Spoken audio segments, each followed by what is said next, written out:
Hello my friends, this is Dr. Beter. Today is April 1, 1981, and this is my AUDIO LETTER No. 63.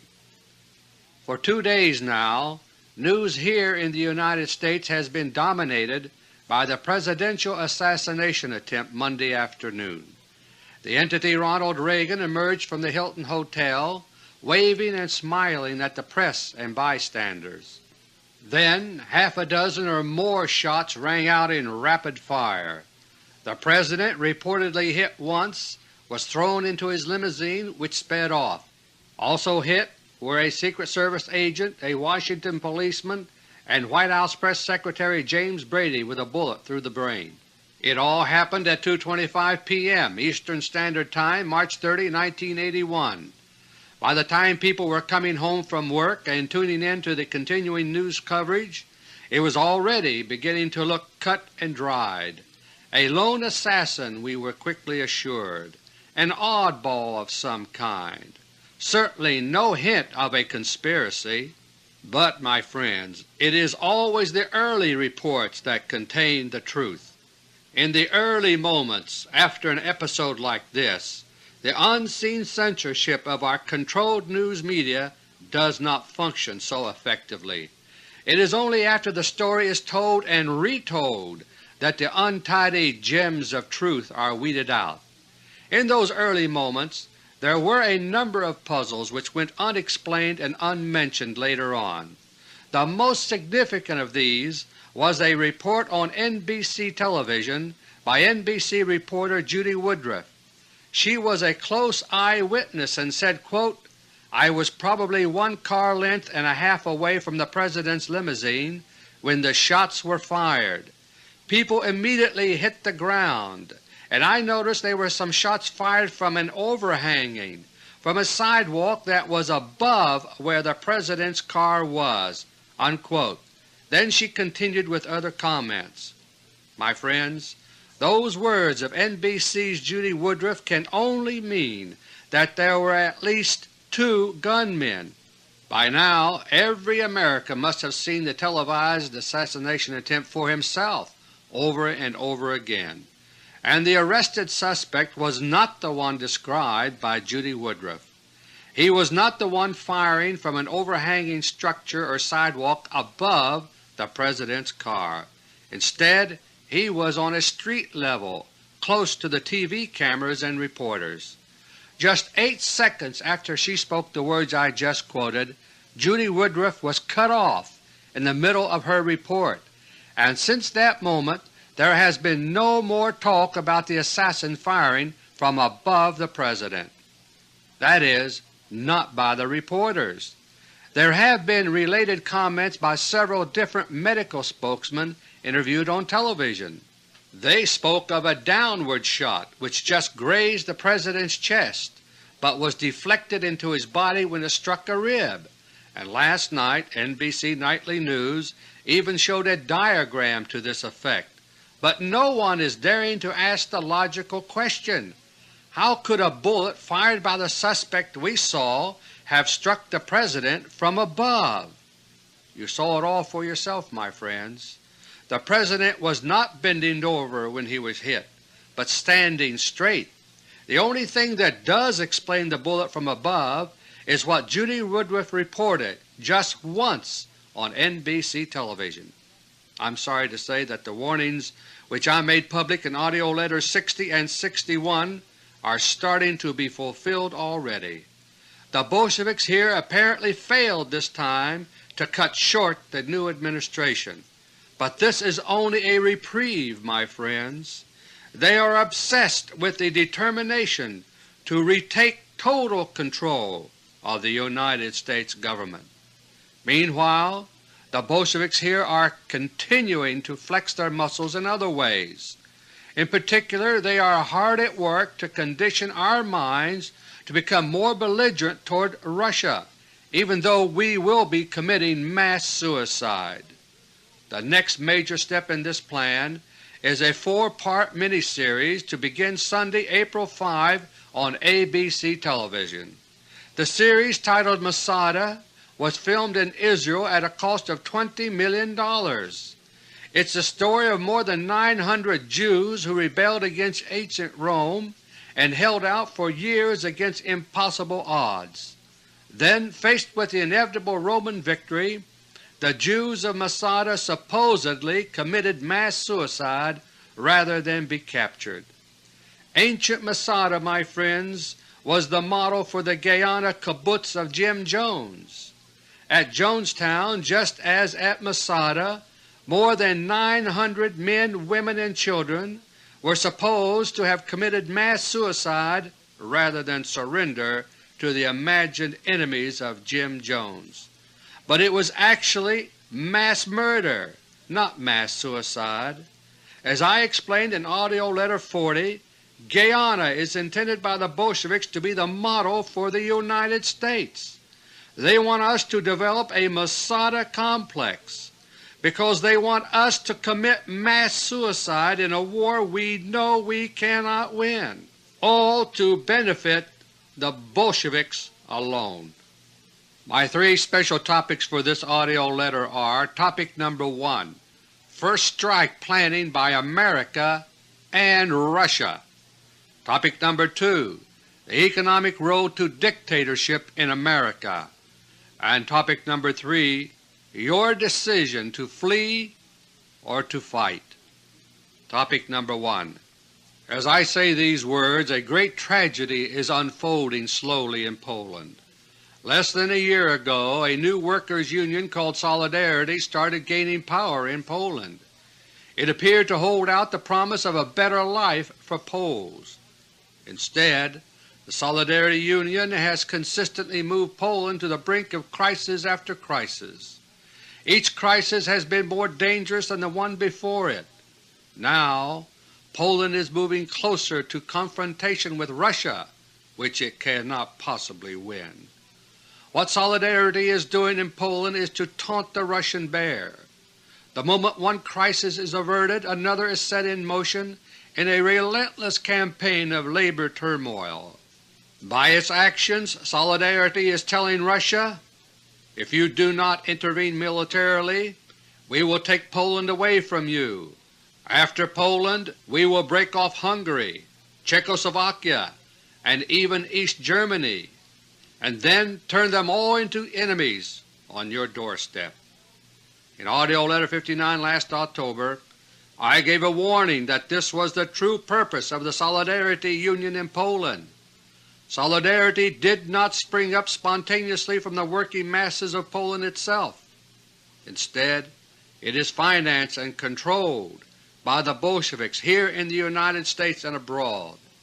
The secret purpose of Solidarity is not to serve Poland's workers, but to use them.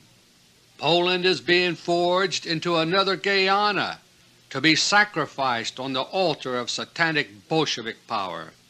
Already Poland's economy is faltering due to the recurring strikes and turmoil. Food shortages, a favorite Bolshevik weapon, are growing steadily worse, and now the prospect of military intervention is looming ever closer. 25 years ago, Hungary erupted in revolution and Polish workers rioted. Russia wasted no time in putting down those outbursts by force. Yet the United States government did nothing at all except to wring its hands for public consumption, because in those days the secret Rockefeller-Soviet alliance was in full swing. The contrast between then and now could hardly be more dramatic, my friends. It is hard to say which nation's behavior has changed more, that of Russia or of America. By comparison to a quarter century ago, Russia has moved towards patience and tolerance.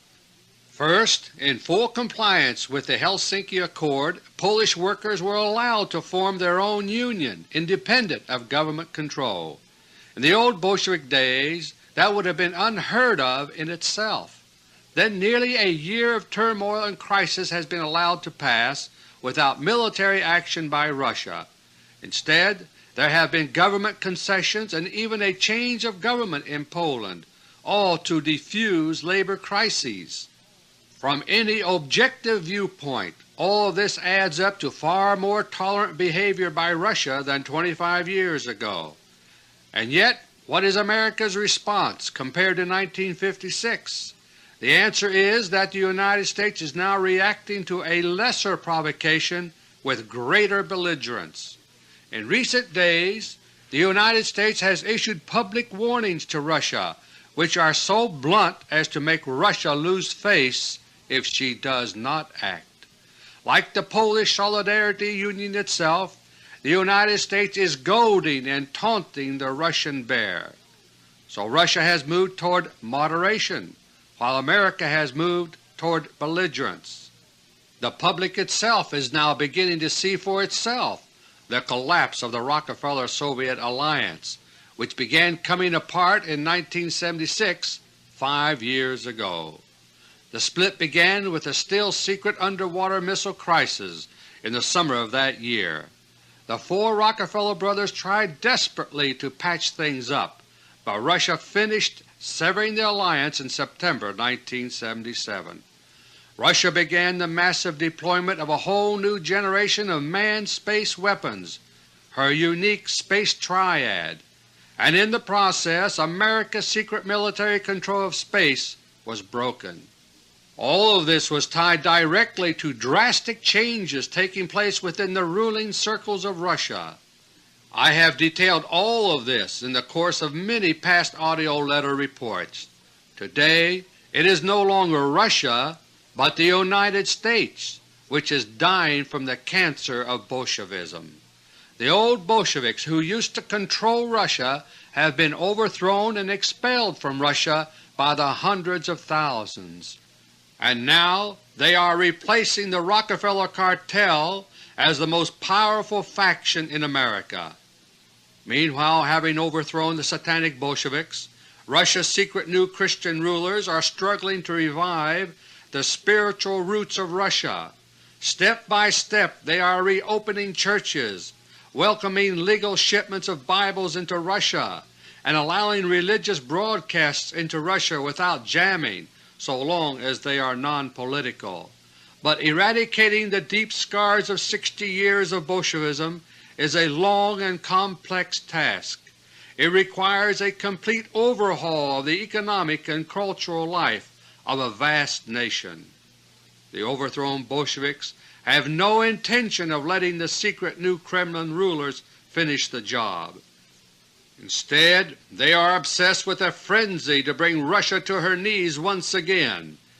In order to do that, the Bolsheviks are using their new active power base here in the United States. Step by step, they are maneuvering America toward an all-out war against Russia.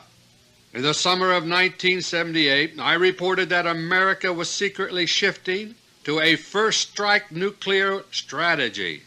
That is the only way by which the lopsided military superiority of Russia can be offset to some degree. At that time, Russia too was making preparations to be able to mount a first strike if need be. But for about 2 years now the Russian first strike planning has been on a back burner. Instead, the Russian Kremlin shifted its emphasis to intervention directly within the United States government. Russia's decision to do this followed the assassination of Nelson Rockefeller in late January 1979. The Bolsheviks here were launching an all-out coup d'etat at the highest levels of power in America. They were moving fast, with plans for a Middle East war to erupt that same spring. That in turn was to lead to Nuclear War I. To prevent that, the Kremlin engaged the Bolsheviks in a no-holds-barred intelligence war, a war of doubles here in Washington. In AUDIO LETTER 46, I revealed Russia's secret weapon in the war of doubles, her robotoids. These entities look and act human, but they are not human. They are simply man-made products of highly advanced genetic engineering. When I made public what I did about the robotoids, I was met by widespread disbelief. Genetic engineering was not in the news then and did not start making headlines until at least a year later, and so many of my listeners simply closed their minds, declared that such a thing was impossible, and turned away. But lately I am being asked more and more about this very subject, these genetic replicas of human beings. With all the publicity in recent months about genetic engineering, it is hardly any wonder. What sounded impossible and taboo less than 2 years ago is now being hinted at in the daily news. For example, the New York Times carried a big article just 1 week ago, on March 24, about so-called gene machines, quote unquote. In the light of what I first reported in May 1979, some words from the article are worth quoting, because all this has a direct bearing on an historical turning point which has just taken place. The Times article begins with the words, quote, "Someday there will probably be a library containing all the genetic information needed to create a complete human being." This idea, alarming to some, enticing to others, is no longer entirely a flight of science fantasy.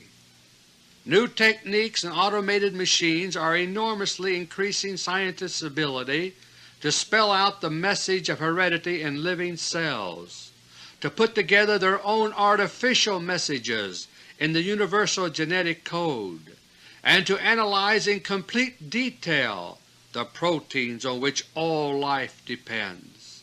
New instruments promise to compress into days or hours painstaking research that used to occupy weeks, months, or years." Unquote. My friends, there was nothing at all like this in the news 2 years ago. These words were published only last week in the New York Times. But if you will compare those words with what I reported in AUDIO LETTER 46, I believe it will speak for itself. And always keep in mind what you already know yourself. Whatever is made public is always many years behind the latest secret developments. In AUDIO LETTER 51 I revealed that the Bolsheviks also had begun deploying genetic replicas called synthetics. A new kind of guerrilla war began at that point, unsuspected by the public, pitting Russian robotoids against Bolshevik synthetics. To the many who are asking about the latest in this unseen tug of war, my comments are unchanged from AUDIO LETTER 55. The situation continues to change daily both here and in Russia, so I can only urge you to keep this in mind as you see events unfold. You will continue to see instances of strange behavior by high public officials, along with flip-flops and U-turns in policy both domestic and foreign. These are the inevitable byproducts of the continuing secret war of genetic doubles. Another result of this secret war is even more serious. It has to do with the historical turning point which we have just passed. A few minutes ago I mentioned that the Kremlin's contingency planning for a nuclear first strike were put on the shelf about 2 years ago. But now I must report to you that those plans are no longer on the shelf. They are being revived and updated for use in the highest priority. In AUDIO LETTER 55 last June, I reported that the Bolsheviks were making an all-out attack to retake control of the Kremlin. They were using every weapon at their disposal, including synthetics. For a while the Bolsheviks were on the verge of success. Russia's new ruling group were wounded badly, and many were killed. It all took place without any notice to the public. But without explanation, Russia's expulsion of Bolsheviks slowed to a trickle in mid-1980, and that is how it remained throughout the second half of 1980. As of now, Russia's new rulers appear to have beaten back the Bolshevik onslaught on the Kremlin. 2 months ago, in mid-January, Russia abruptly resumed the wholesale expulsion of Bolsheviks. But the battle still is not over. There is still turmoil in the Kremlin, and earlier this month the Bolshevik tide out of Russia was cut back once again. Russia's new rulers have just had a very close call. In the meantime, new war preparations have been rushing ahead here in the United States. A whole new grand strategy to bring on nuclear war is now being set in motion. Many details of this vast new plan still remain to be worked out, and also the Bolsheviks are having to work around the limited power now exercised by the crumbling Rockefeller cartel. Even so, the broad outlines of the new war strategy are already clearly defined. The new Bolshevik road to Nuclear War I consists of 5 parallel tracks. They are moving down all 5 tracks at once, advancing on 5 fronts. These 5 tracks are: Track 1. Keep the Russians off balance by means of internal turmoil. Track 2. Get the American people ready for war. Track 3. A limited but crucial American military return to space. Track 4. Continued expansion of offensive weaponry for a nuclear war. And Track 5. The creation of unprecedented multiple crises in the world. I have already told you a little about Track 1 of the plan, that is, fomenting internal problems in Russia. As for Track 2, I mentioned a little about the psychological programming of America for war in my introduction. Our preparation for war economically and politically deserves further comment, and I will do just that in my second topic. Track 3 of the Bolshevik warpath revolves around the Space Shuttle program. In AUDIO LETTER No. 62, I revealed the secret military mission of the shuttle Columbia, scheduled for launch early this month. Its purpose is to place a laser-armed, hardened spy satellite in orbit. If it succeeds, it will be the first time in 3 years that the United States has had a spy satellite on duty for any length of time. Russia has destroyed all the others. I also revealed in my last report that the Space Shuttle Spectacular, scheduled to begin shortly, will actually involve 2 shuttles, not just one. I can now report that the plan is to carry out 4 military missions like this. This can be done even if a shuttle is lost on every mission, because, my friends, there are 5 space shuttles already in existence. Only 2 of these have ever been seen in public, the Enterprise in 1977 and the Columbia now at Cape Canaveral. The other 3 are being kept out of sight. Under Track 4 of the war plan, offensive weapons of all kinds are being readied, some secret, some not. At one extreme are the secret weapons.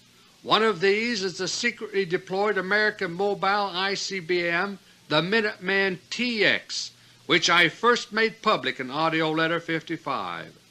Another is the fleet of 52 remaining Titan II missiles, armed with giant Cobalt doomsday warheads, as I reported last September. At the opposite extreme are the publicly known strategic weapons.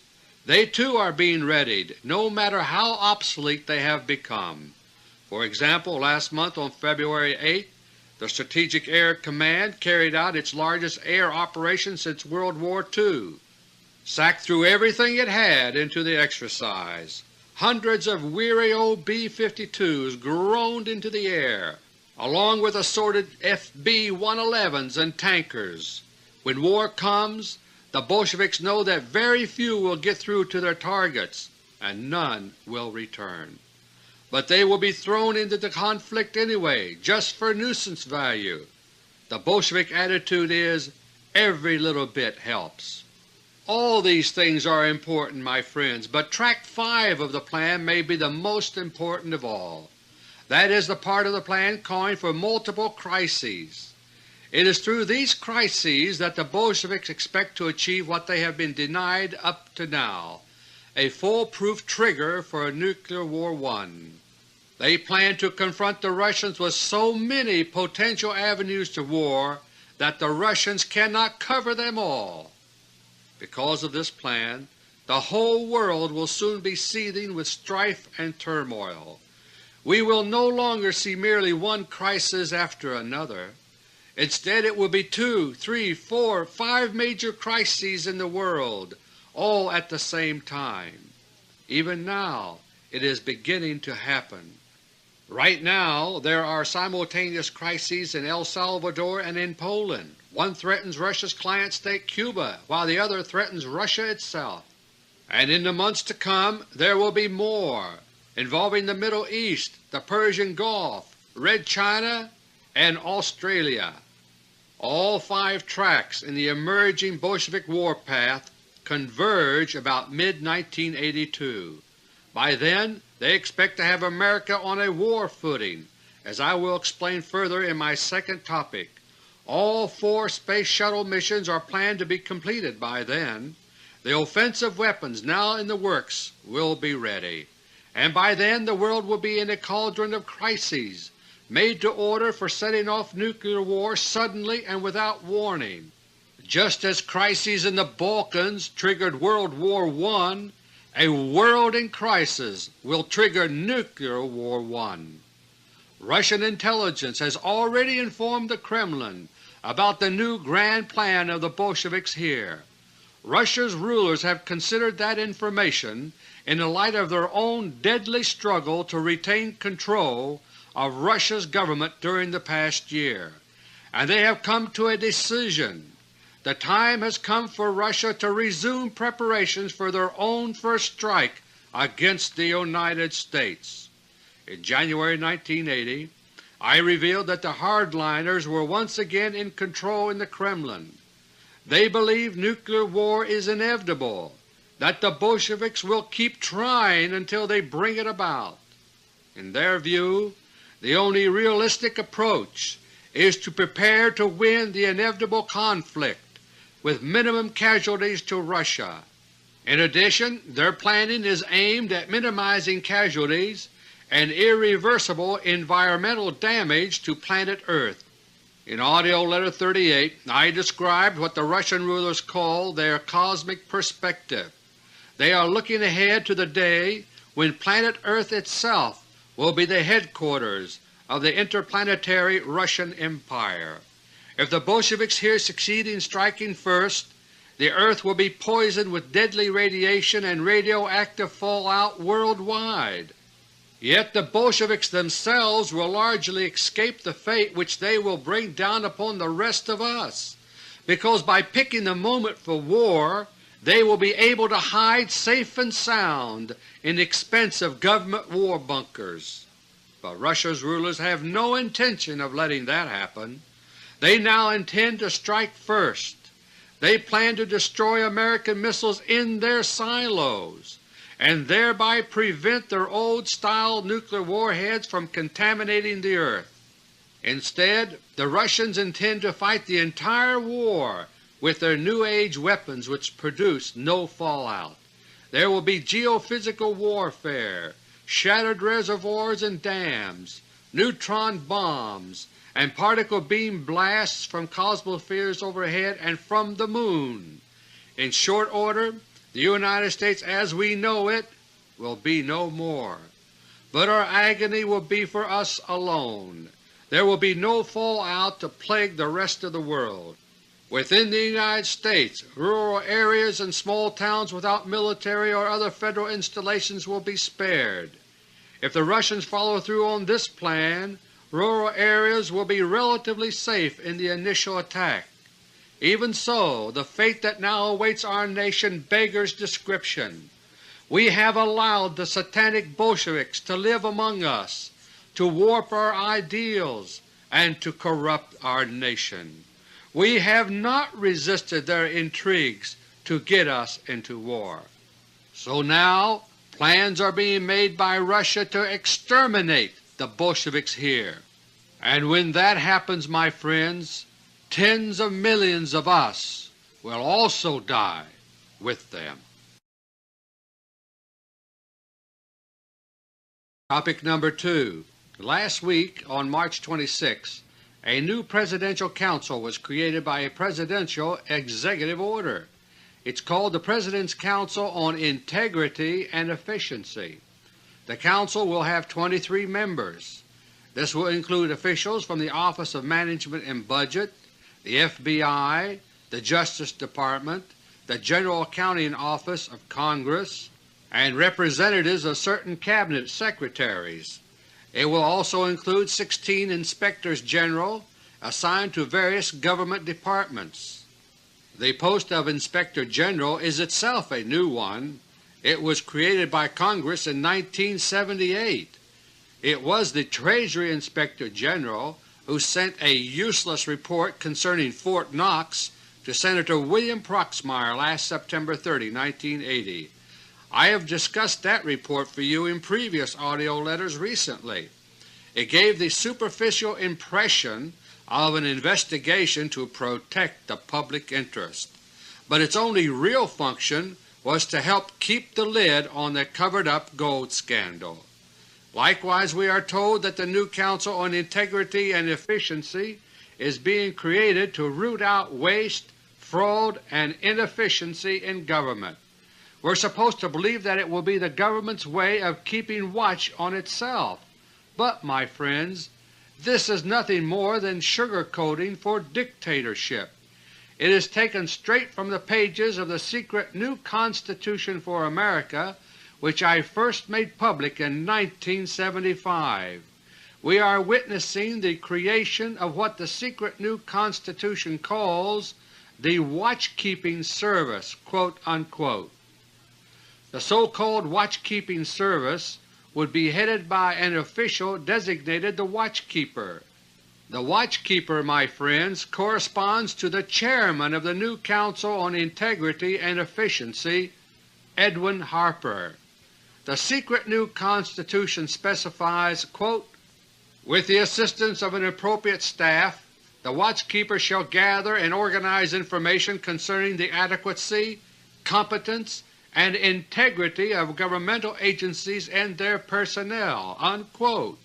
Further on, the new Constitution adds that to carry out the purposes of the Watchkeeping Service, quote, "personnel may be appointed, investigations made, witnesses examined, post-audits made, and information required." Unquote. If you are one of those who demanded a copy of the Treasury Inspector General's report to Senator Proxmire, the words I just read from the secret new Constitution should sound very relevant.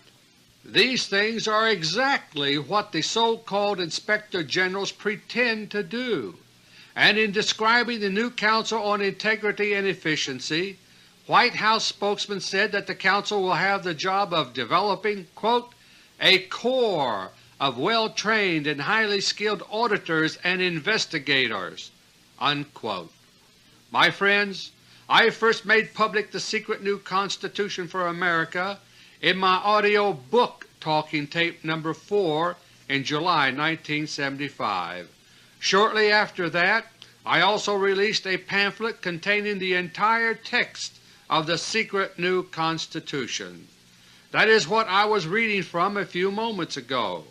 As I detailed in my special audio book tape, it is an elaborate prescription for corporate socialist dictatorship here in America.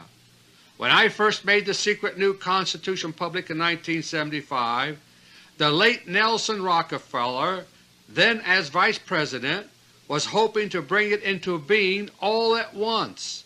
At the same time, he expected to make himself President of the new disguised dictatorship for 9 years, and if Sarah Jane Moore had not missed when she shot at then-President Gerald Ford, Rockefeller might have succeeded. But by the grace of God it did not turn out that way. So instead, Nelson's late brother John D. Rockefeller III spearheaded an alternate plan. In full-page ads all across America, a manifesto of change was published. It proclaimed a so-called bicentennial era from 1976 to 1989. It was said that it took 13 years from the beginning of the American Revolution to the final emergence of America's new government 200 years ago. And so they said they would give themselves that long again, if need be, to once again revolutionize America's government. Most people have long since forgotten all about the bicentennial and its obscure decorations of change to come, but step by step, gradually, the secret Constitution is already being implemented all around us. It was set in motion by the corporate socialist Rockefeller cartel, and ever since the November 1980 election, the crumbling Rockefeller machine has been trying to push it ahead. Even the loud cries of governmental deregulation are not what they appear to be. They are actually intended to pave the way for the so-called corporate authorities, spelled out in the secret new Constitution. These would enable big business to function free of government restraint and yet exercise life and death power over all small businessmen. It was all set in motion by the four Rockefeller brothers in their heyday. But 2 years ago the brothers were secretly removed by the Bolsheviks, and now the Bolsheviks themselves are turning part of these corporate socialist plans against the Rockefeller cartel. An example was the Supreme Court Bronte decision, which I revealed in AUDIO LETTER No. 61. Because of that decision, the new administration here in Washington has already started reappointing some of the Inspectors General who were Carter holdovers. So it is a very mixed bag right now. The regrouped Rockefeller forces under John J. McCloy are slowly gaining power, but as I reported in AUDIO LETTERS 60 and 61 for November and January, the Bolsheviks intend to cut short the so-called Reagan administration. 2 days ago, outside the Washington Hilton Hotel here, it almost happened already. As it turned out, the Reagan administration was not halted that time. But there will be some slowdown in the plans of the Rockefeller cartel. Meanwhile, the Bolsheviks here will redouble their efforts to retake total control of the United States government. Meanwhile, the United States is being shut down to get ready for war. Money is being diverted from all kinds of programs with the excuse that they are wasteful and inflationary. But the funds are being dumped instead into the most wasteful and inflationary use of all, massive funding for unproductive weapons to fight a needless and hopeless war. In spite of all the political rhetoric about fighting inflation, it will grow steadily worse. One cosmetic measure after another will be announced, but they will not work, my friends, because they are not supposed to work. Finally, the time will be ripe for dramatic action. The President will announce to the nation that the situation is desperate. He will say that the time has come for tough action, and millions of Americans will agree. And with that, he will declare a national economic emergency. It will be like August 1971 all over again. President Nixon declared an economic emergency, supposedly to fight inflation. There were dramatic actions for cosmetic effect, including wage and price controls, but the most important action was hardly noticed. Nixon closed the gold window for international settlements. It was actually a secret declaration of war against the dollar, disguised to look like the opposite. It set off the stagflation era with inflation far worse than what had gone before. Once again, we will be told that a national economic emergency is being declared in order to fight inflation, and just as before, there will be dramatic measures for psychological impact. But in the end, the result will again be just to make matters worse. As of now, the plans are being laid to declare the national economic emergency toward the end of this year, 1981. The most dramatic part of the plan has to do with the $100 bill. In that connection, our psychological programming for things to come is already beginning by way of the so-called news. Right now, we are hearing more and more about the old theory that the money supply is the key to inflation. Those who subscribe to this money supply theory are called monetarists. Monetarist theory no longer holds water, as I explained 8 years ago in my book, The Conspiracy Against the Dollar. In this age of multinational corporations, other forces are far more important than the money supply, but the new administration is packed with monetarists. They are hinting that if only we could restrain the money supply, inflation would dampen down. In a seemingly unrelated vein, lately we are hearing a great deal about the tons of cash being used by organized crime. A recent story on the CBS television program 60 Minutes was an example of this. The story dealt with the oceans of $100 bills flowing through Miami banks these days. There are so many that they are not counted, they are weighed. The program showed $100 bills being bundled and stacked for storage and shipment to other banks by the Federal Reserve Branch Bank in Miami. The point of the program was that much of this money was drug money. Banks are taking in enormous amounts of cash, mostly in $100 bills, in areas where organized crime is heavy. Yet in other areas cash is scarce. If you don't believe that, just go to your bank and try to withdraw $1,000 or $2,000 in cash if you have that much in an account. In many areas you will be refused. The bank will tell you that you will have to wait until the cash will become available. In this and other ways, my friends, the $100 bill will gradually be turned into a straw man, to be knocked down in a coming economic emergency.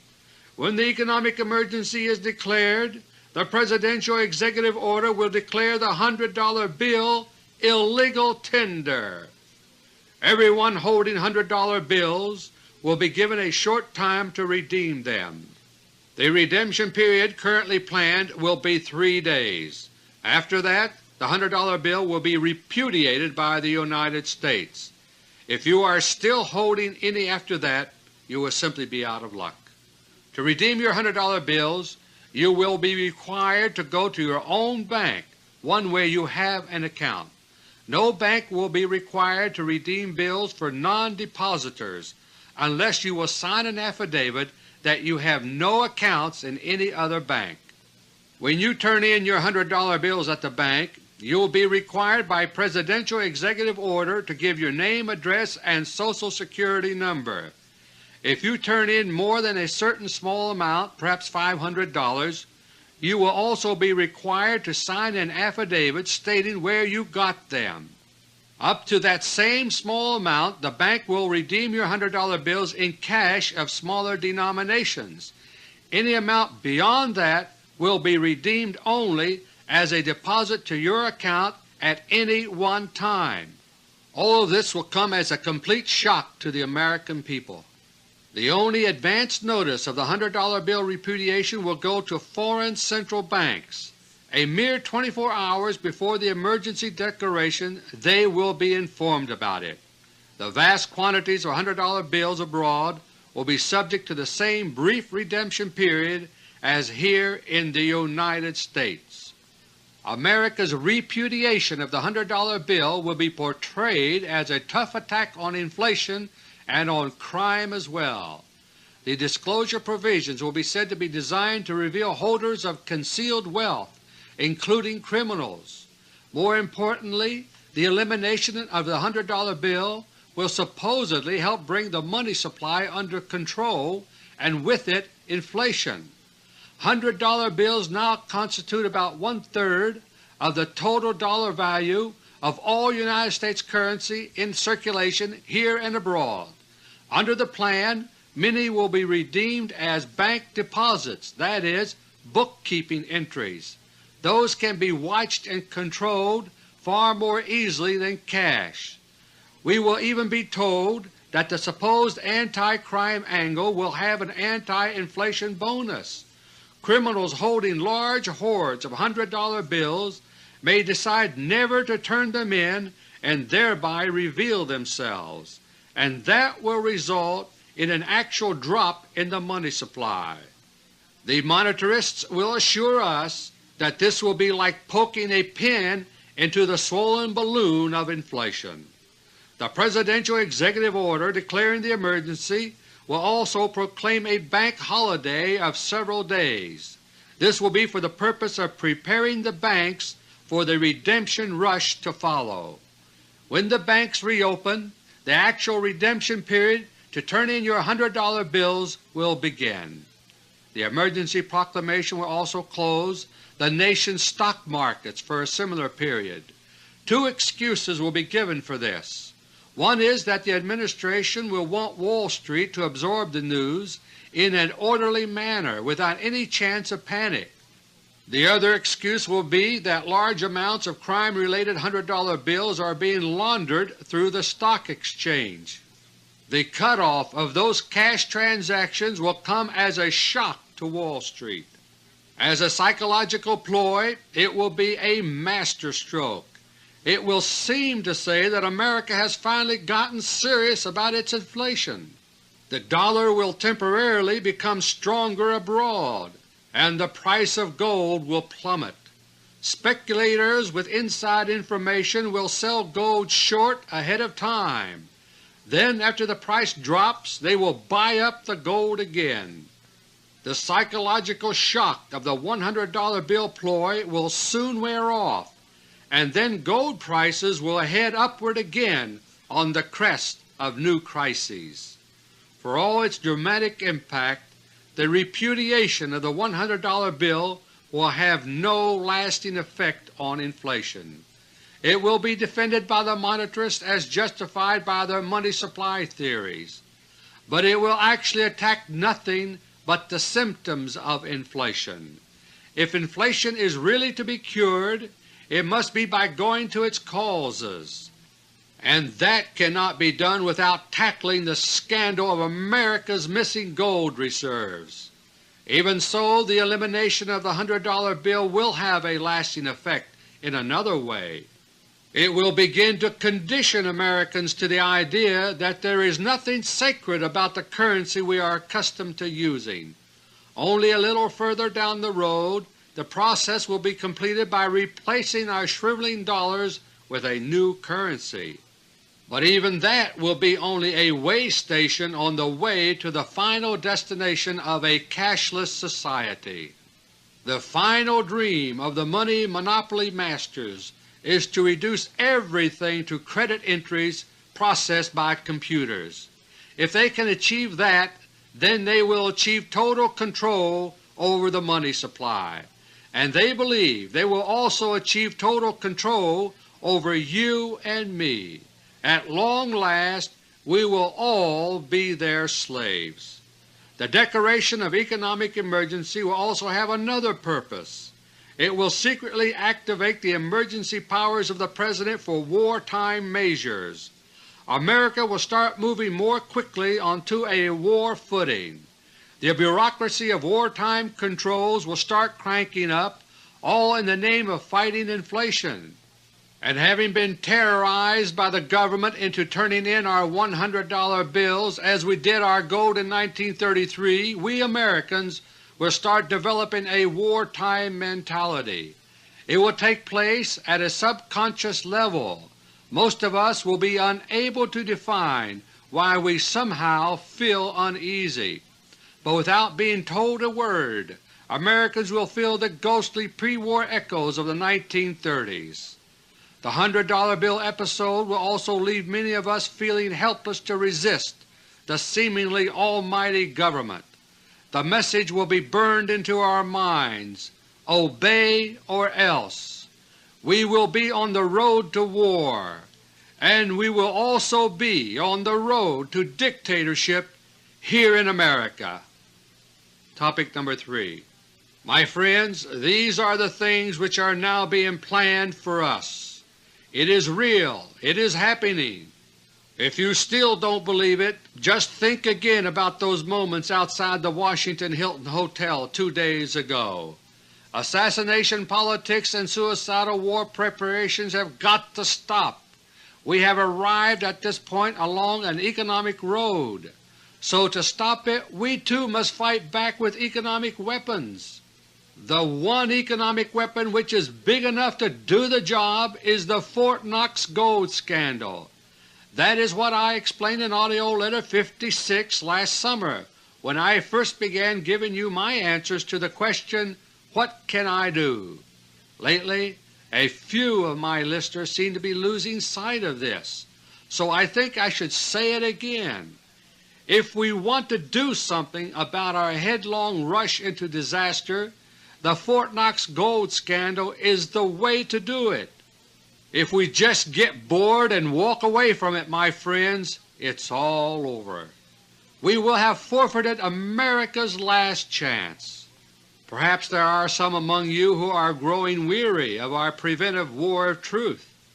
That is why I was so reluctant ever to begin the process of giving you my answers to the question, "What can I do?"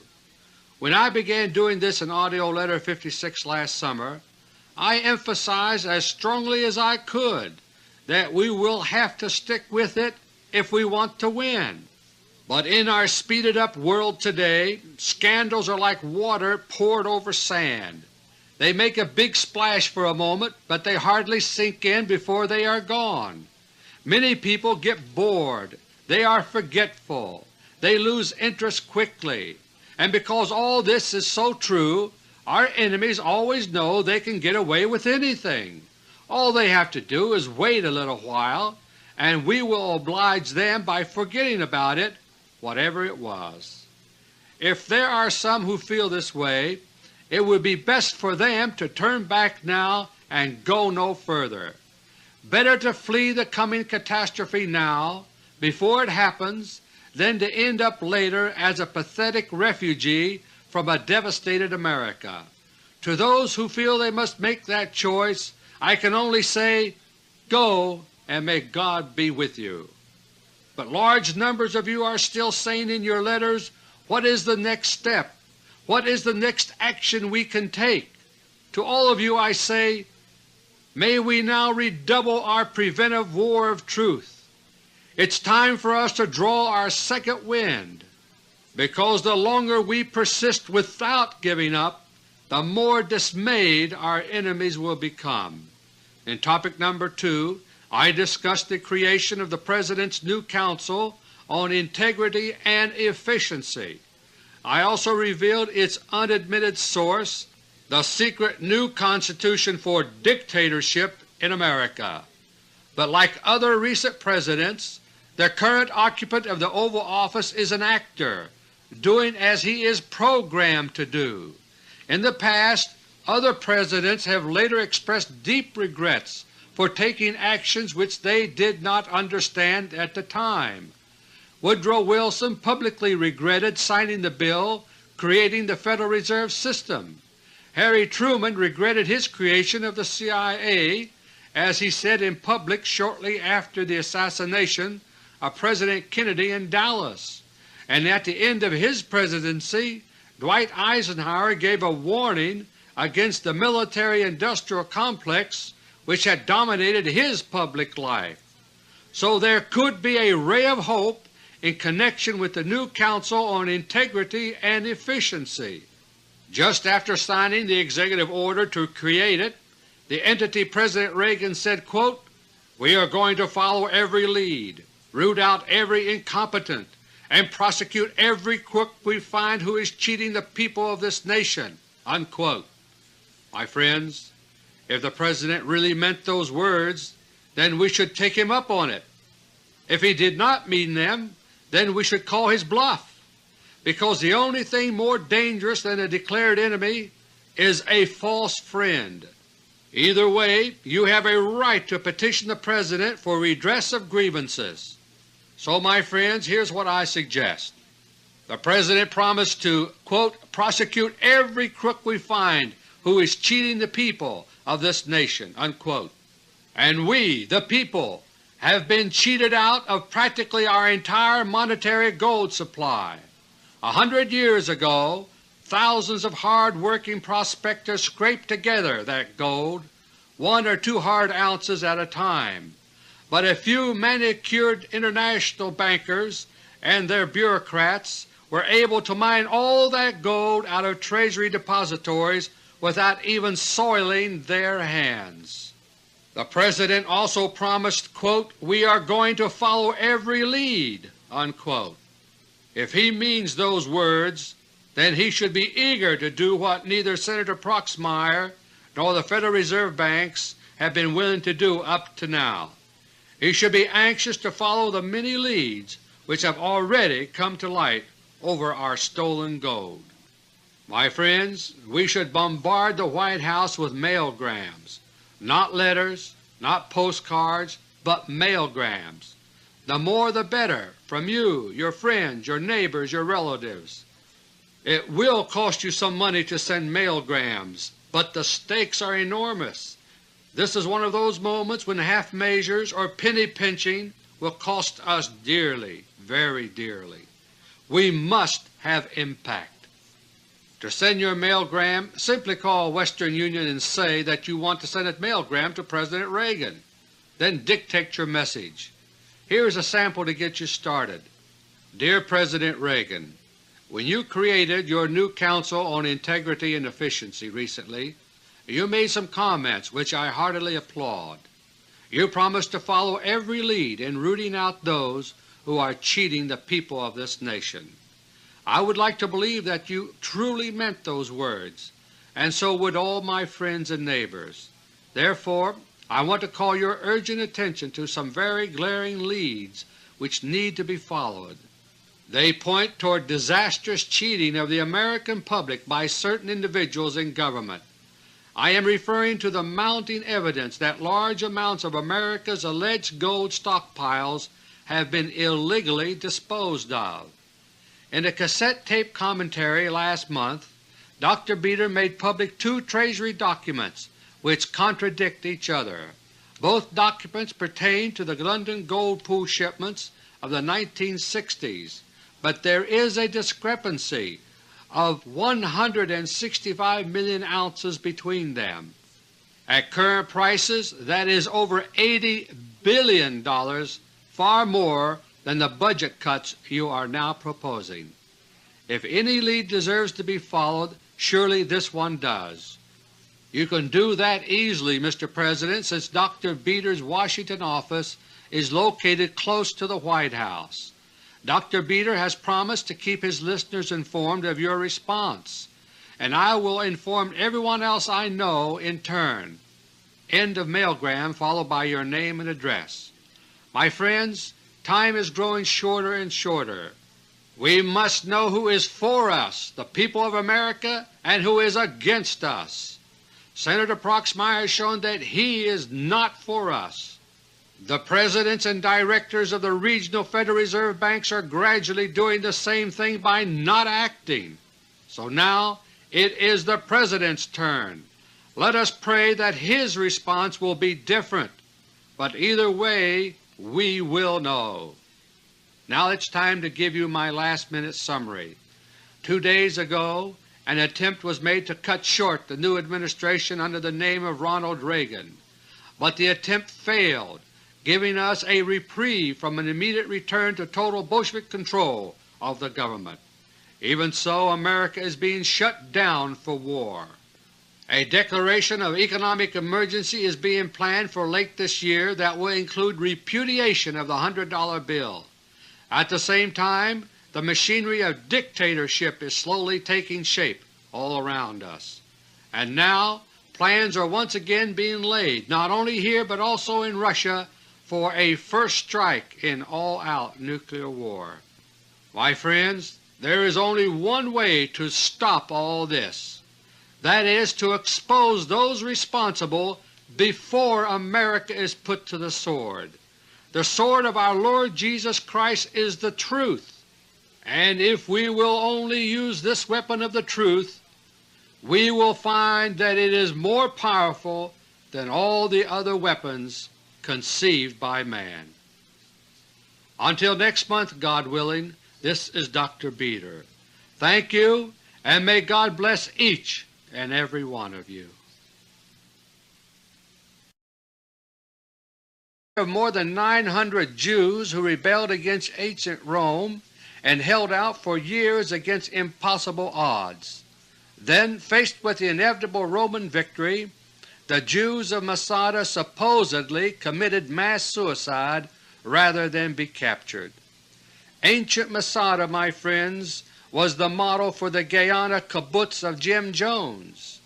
At Jonestown, just as at Masada, more than 900 men, women, and children were supposed to have committed mass suicide rather than surrender to the imagined enemies of Jim Jones. But it was actually mass murder, not mass suicide. As I explained in AUDIO LETTER 40, Guyana is intended by the Bolsheviks to be the model for the United States. They want us to develop a Masada complex because they want us to commit mass suicide in a war we know we cannot win, all to benefit the Bolsheviks alone.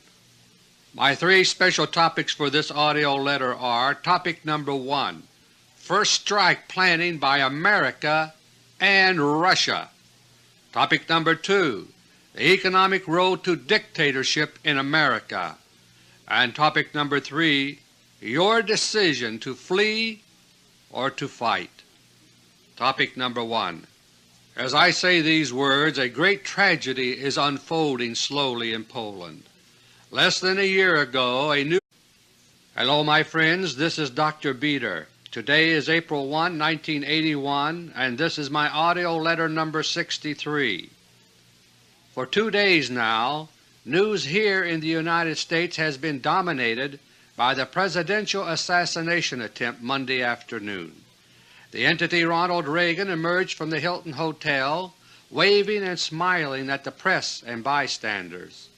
Then half a dozen or more shots rang out in rapid fire. The President, reportedly hit once, was thrown into his limousine which sped off. Also hit were a Secret Service agent, a Washington policeman, and White House Press Secretary James Brady with a bullet through the brain. It all happened at 2:25 p.m. Eastern Standard Time, March 30, 1981. By the time people were coming home from work and tuning in to the continuing news coverage, it was already beginning to look cut and dried. A lone assassin, we were quickly assured, an oddball of some kind, certainly no hint of a conspiracy. But, my friends, it is always the early reports that contain the truth. In the early moments after an episode like this, the unseen censorship of our controlled news media does not function so effectively. It is only after the story is told and retold that the untidy gems of truth are weeded out. In those early moments there were a number of puzzles which went unexplained and unmentioned later on. The most significant of these was a report on NBC television by NBC reporter Judy Woodruff. She was a close eyewitness and said, quote, "I was probably 1 car length and a half away from the President's limousine when the shots were fired. People immediately hit the ground, and I noticed there were some shots fired from an overhanging, from a sidewalk that was above where the President's car was." Unquote. Then she continued with other comments. My friends, those words of NBC's Judy Woodruff can only mean that there were at least 2 gunmen. By now every American must have seen the televised assassination attempt for himself over and over again, and the arrested suspect was not the one described by Judy Woodruff. He was not the one firing from an overhanging structure or sidewalk above the President's car. Instead, he was on a street level, close to the TV cameras and reporters. Just 8 seconds after she spoke the words I just quoted, Judy Woodruff was cut off in the middle of her report, and since that moment there has been no more talk about the assassin firing from above the President. That is, not by the reporters. There have been related comments by several different medical spokesmen interviewed on television. They spoke of a downward shot which just grazed the workers' union called Solidarity started gaining power in Poland. It appeared to hold out the promise of a better life for Poles. Instead, The Solidarity Union has consistently moved Poland to the brink of crisis after crisis. Each crisis has been more dangerous than the one before it. Now Poland is moving closer to confrontation with Russia, which it cannot possibly win. What Solidarity is doing in Poland is to taunt the Russian bear. The moment one crisis is averted, another is set in motion in a relentless campaign of labor turmoil. By its actions, Solidarity is telling Russia, if you do not intervene militarily, we will take Poland away from you. After Poland, we will break off Hungary, Czechoslovakia, and even East Germany, and then turn them all into enemies on your doorstep. In AUDIO LETTER No. 59 last October, I gave a warning that this was the true purpose of the Solidarity Union in Poland. Solidarity did not spring up spontaneously from the working masses of Poland itself. Instead, it is financed and controlled by the Bolsheviks here in the United States and abroad.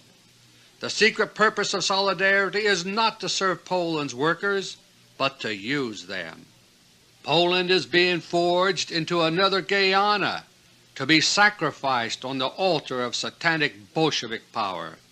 Already Poland's President's chest, but was deflected into his body when it struck a rib, and last night NBC Nightly News even showed a diagram to this effect. But no one is daring to ask the logical question, how could a bullet fired by the suspect we saw have struck the President from above? You saw it all for yourself, my friends. The President was not bending over when he was hit, but standing straight. The only thing that does explain the bullet from above is what Judy Woodruff reported just once on NBC television. I'm sorry to say that the warnings which I made public in AUDIO LETTERS 60 and 61 are starting to be fulfilled already. The Bolsheviks here apparently failed this time to cut short the new administration. But this is only a reprieve, my friends. They are obsessed with the determination to retake total control of the United States government. Meanwhile, the Bolsheviks here are continuing to flex their muscles in other ways. In particular, they are hard at work to condition our minds to become more belligerent toward Russia, even though we will be committing mass suicide. The next major step in this plan is a 4-part miniseries to begin Sunday, April 5 on ABC television. The series, titled Masada, was filmed in Israel at a cost of $20 million. It's the story